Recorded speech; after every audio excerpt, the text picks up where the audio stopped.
Good afternoon, Hartford, and welcome again to another episode of Voices of Veterans. And today, in acknowledgement of our recent holiday that was just had on Saturday, November 11th, which is misnamed, as far as I'm concerned, called Veterans Day in the United States of America. It should originally and should be called Armistice Day, which was established on the 11th day, the 11th month, and the 11th hour of the end of the First World War, which was supposed to be the war to end all wars. And still today in England and in Europe, they celebrate it as Armistice Day, and they wear red poppies on their red poppy flowers on their breasts to celebrate to at least acknowledge all the dead and that have died during that war, which was an incredibly horrific slaughter of people throughout those 4 years that war was raised. But at any rate, to my fellow veterans that made it home, I'd like to say welcome home, which I find to be a more apt expression than the current use of thank you for your service. I was at a small medical procedure in West Hartford not too long ago, and the very nice medical personnel who were taking care of me, when they found out I was a Vietnam veteran, they said, well, thank you for your service. And so I explained to them that I would much prefer to be told welcome home, because when you thank someone for their service, you don't really know what it was that they did, and some of the things that they did in their service you might not be really willing to thank them for. So today we're going to start off with a little news that we talked about that's been going on. Most Americans were surprised to find out that we have close to 10,000 service members stationed all over Africa.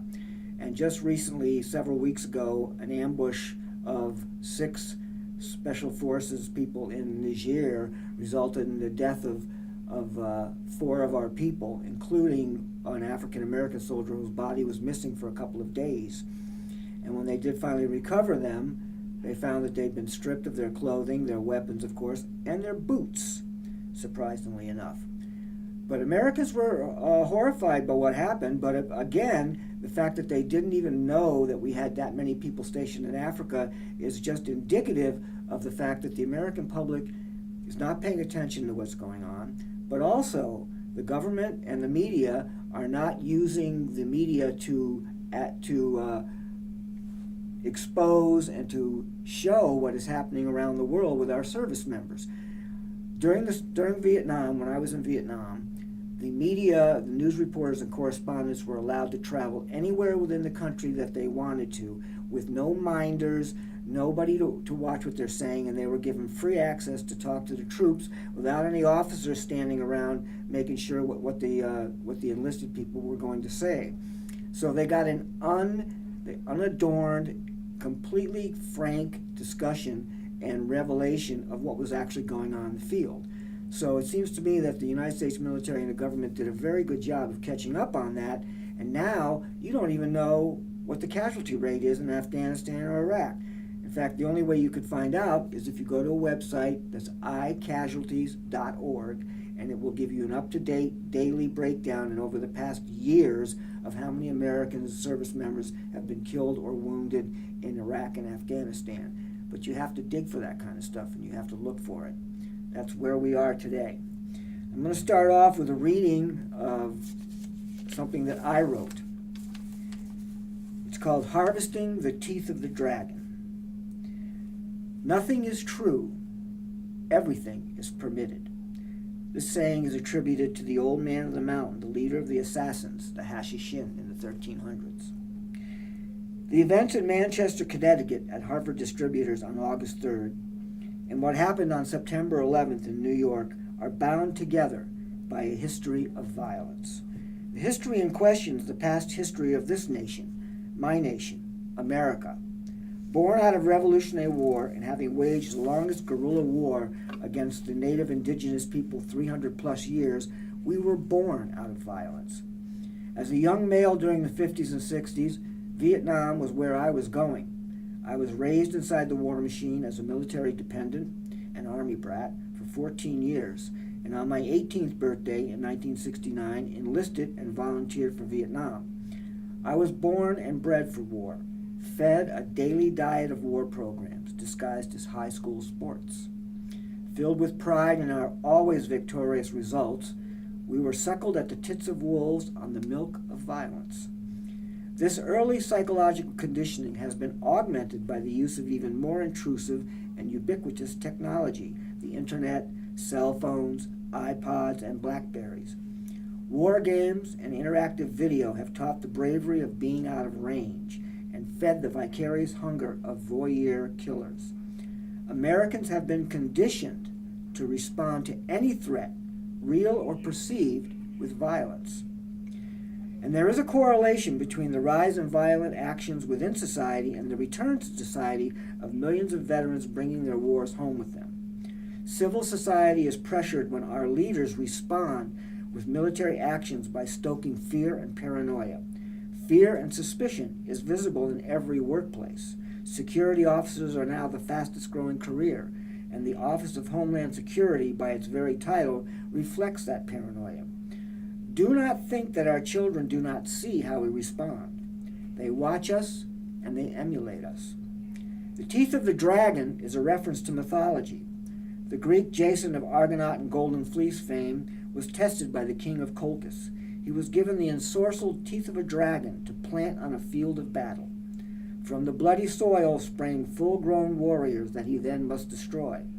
The test required violent response to violence conceived. This is the never-ending forever war that leaders of our nation nurture. It is replicated in society at large. One of my brothers in arms from Vietnam says it succinctly: what you do, you become. And this is the danger of where we are now, and why I believe we're seeing all of the mass killings that are occurring in the United States since Columbine and even before that. It's our history of violence that has really promulgated all of these acts. It's not about the Second Amendment. It's not about guns. It's not about mental illness. It's about our history of violence. And some of that is being explained more and more often by the very veterans themselves, who have been conditioned and trained to respond immediately, without thought, to a danger and to weapons being fired in their direction. Now, all of that conditioning doesn't just disappear when you come home. All of that conditioning and preparation just doesn't go away, especially since a lot of Vietnam veterans were dropped off immediately on home and went back to their families with no demobilization, no deconditioning, no attempt to ritualize a return to society, which is what they should have happened. Sometimes, I'm going to read to you a little bit more from David J. Morris's book, The Evil Hours. He's a former Marine who served tours in Iraq and then went back as a photojournalist to cover the war. And he writes, sometimes in the darkness of dreams, traumatic events confuse with the present, creating a kind of permanent midnight. Past and present become one, and it is the life itself that is enshadowed. One comments on, ridicules, and ironizes the other. 43 years old, and the war occurred half a lifetime ago, and yet the remembering makes it now. And sometimes remembering it will lead to a story which makes it forever. Those words were written by Tim O'Brien in The Things That They Carried, perhaps the best novel to emerge from the war that produced PTSD. A novel that, as many critics have pointed out, repeatedly embodies and enacts the disorder in its 224 pages.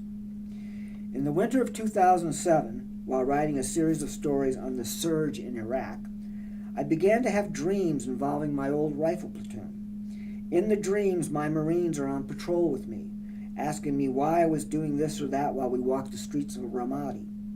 Sometimes they are with me in a Sea Stallion getting lit up over Fallujah. The air outside the crew chief's window bright with tracers. Sometimes my radio man, a thin reed of a man named Daughtry, is behind me in the Humvee in Saidia. I am driving, and he doesn't say anything. He just looks at me. His eyes are more than enough.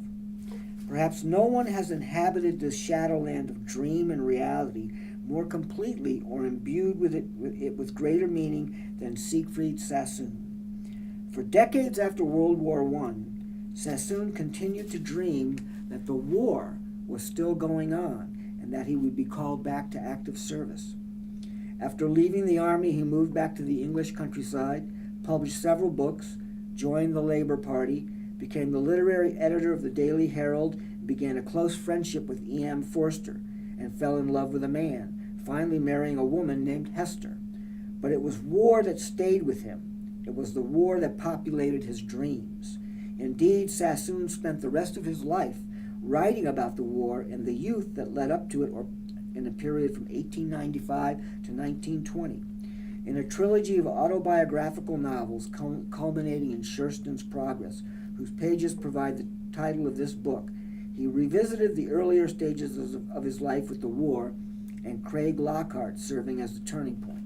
As a writer, Sassoon turned his backward-looking impulse to good use, though the perversity of what he called my queer craving to revisit the past and give the modern world the slip was not lost on him. There's a wonderful painting done by called The Persistence of Memory, in which it shows a clock, dripping and stretching out, as if over time being stretched out. It's a wonderful painting that should be probably engaged and looked at more and more. It's called The Persistence of Memory. As many observers have pointed out, the intervention in Indochina instigated a second American Civil War, altering the political and social landscape in ways so vast they are difficult to conceive today. Among the many things that Vietnam changed is the way that people talk about trauma.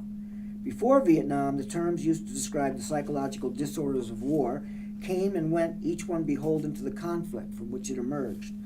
5 years after the fall of Saigon, there was an entirely new psychiatric category designed to address the needs of all trauma survivors, not just war veterans. This category, post-traumatic stress disorder, is a product of the American experience in Vietnam and the feverish political environment it helped create. Its emergence represents a revolution in trauma, one that continues to inform how millions of people all over the world who have faced a wide variety of extreme events are diagnosed and treated. This revolution in thinking has even extended into the past, as Jay Winter, a professor of history at Yale, explained in an article on shell shock. One of the most powerful stimuli to a new generation of historical thinking in World War I has been the Vietnam War. It's amazing how the most recent and current wars of today have reached back in time to touch on all of the other wars that have so infected the country with a history of violence. But even beyond the invention of PTSD, the Vietnam War changed the public's perception of extreme events, ushering in a new way of thinking and talking about violence and death, creating what some critics have called a culture of trauma. Before Vietnam, trauma was a term generally used to describe a life-threatening event experienced by an individual. After Vietnam, trauma was applied widely and was increasingly used to describe a broader range of experiences, many of which might have, in another era, simply been called rough going, rough sledding, or as in I'm still recovering from the trauma of getting laid off. Within the American imagination, the words Vietnam and trauma are practically synonymous. Among veterans who served in Vietnam, it is not uncommon to hear the other word used as a means of encapsulating the entire experience, as if the conflict was so complicated and filled with so many confounding events that a word that could summarize the psychological fallout without explicitly taking a side was needed. Hence, trauma. The war is technically over, but its meaning remains unknown. It has lost none of its power to anger and confuse. As Tim O'Brien would later write in his novel In the Lake of the Woods, the war itself was a mystery. Nobody knew what it was about, or why they were there, or who started it, or who was winning, or how it might end. It is this sense of uncertainty that has helped keep the memory of Vietnam alive and malleable within the American mind. Every manner of lessons can be derived from it. For a young Marine lieutenant in training at Quantico in the mid-1990s, for instance, it was not uncommon to hear officers who had fought at Hue City or Dong Ha talk about the trauma of Vietnam as a way of introducing a short lecture on the importance of small unit leadership or the offensive spirit or any other practical topic. In November of 1970, Jay Lifton, a psychiatrist, received a letter from Jan Berry, the leader of a group called Vietnam Veterans Against the War. Formed in the late 1960s, VVAW's membership was small, but because it was composed entirely of veterans, the group enjoyed a prestige denied other larger protest groups. Of them, Hunter S. Thompson would later write that there is no anti-war or even anti-establishment group in America today with the psychic leverage of the VVAW, the Vietnam Veterans Against the War. In the letter, Berry asked for Lifton's help, describing the severe psychological problems of many Vietnam veterans because of their experience, caused by the military policy of the war, which results in war crimes and veterans' nightmares. Part of the troubled veterans like Joe Ergo was the rank inability of stateside Americans, the normals, to grasp what they had been through, a feeling echoed by many Iraq and Afghanistan veterans today. They were, in a sense, trapped in Van Gennep's liminal state, caught between worlds. They were in some ways welded to the war, defined by it, but they didn't belong to it anymore. Nor could they make their own countrymen understand where they'd come from, which showed them that they didn't belong in their country anymore either. Some of them described the experience as feeling like they were tumbleweeds. They didn't belong anywhere. Lifton would later say that this restlessness was a constant subject of discussion. You couldn't explain to people how you just got through murdering people, that you were nothing more than a murderer, a rapist, a baby killer, Ergo spat. You couldn't come back to society with its bread and circuses with the Beverly Hillbillies and tell people, this is what we were doing over there. One Marine veteran said to a therapist, I want to scream at friends and relatives that people are still dying while the NFL is playing, but how can I? And this is part of the disconnect between veterans and the general public in the United States. There is a sense of nobody knowing what's going on or even caring. For instance, after 9/11, George Bush stood on the ruins of the two towers and told Americans to go about their lives. Basically, he actually really said to go shopping. And I think that this is what has undermined the ability of the American public to conceptualize and feel what is happening with the veterans. On a personal note, at the height of the Iraq War, I had gone with my family on a camping trip to the Cape, where we often go. I had all my girls with me, my wife, the entire family. We were going camping, at the Cape, where we've gone for many years. It's very enjoyable.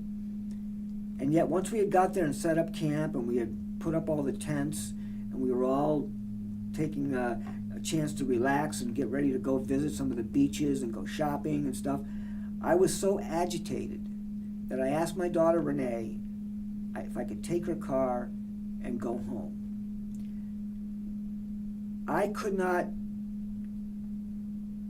go on vacation enjoying myself at the height of the war in Iraq, when I was constantly seeing so many casualties, so many men and women being killed every single day, while the rest of us in the country were going about our daily lives. I left my family and drove all the way home and basically cut myself off from vacation and my family because I was so agitated and enraged about what was happening. One of the things I was also doing at this time was cutting out obituaries from the Hartford Courant of Vietnam veterans who died from various reasons, diabetes, cancer, but there was also a fair amount of veterans where it said died suddenly at home. And in my neighborhood alone, 2 veterans committed suicide in the west end of Hartford, and another one just recently, not too long ago, several years ago after retirement, died of a heart attack. So veterans are constantly caught up in the liminal state of being in the war, even when they're not in the war anymore. You can't just flush it out of your system. That's why the VVAW established the rap groups that people were using, and veterans started revealing to each other, and they started understanding that they weren't alone. They were not alone. And because the media wasn't responding in a way that I felt was appropriate with the revelations of the casualties and the amount of dead and the dying that were going on, I took it on myself to print out the casualties on a regular basis every month. I would go to the Hartford City Council and the Board of Education in Hartford, and I would read off all the names of that month's dead in Iraq and Afghanistan. I felt that that was the only way that the American public could be brought into the war to realize what was happening to the rest of us. This disconnect is what really is hurtful to a lot of the veterans that are out there. So over the course of their activism against the war, Barry and other veterans found themselves rocked by emotions that they couldn't understand. They were committed to ending the war, but found that their personal issues were often taking center stage, sabotaging their ability to live coherently, let alone work. All this was right up Lifton's alley. Classic psychohistory. According to Lifton, Barry said two things in his letter. Guys are hurting. They're opposed to the war, and they want to deal with their hurt. And they don't want to go to the VA. They also want to make known to the world what the war was like. Can you help us in some way? Along with Chaim Shatan, a New York University psychoanalyst and friend, Lifton met with Barry and a handful of VVAW members after delivering a lecture at NYU entitled Me Lie and Kent State. Hearing how intensely the veterans rapped about their feelings toward the war in American society, along with their desire for psychological insight into their struggles, Lifton suggested they schedule a regular series of meetings on their own turf. In Shatan, Lifton had by sheer accident stumbled into the perfect partner. A working therapist who treated a number of returning veterans through NYU's free psychoanalytic clinic. Shatan was practical where Lifton was cerebral. Both were appalled by Vietnam.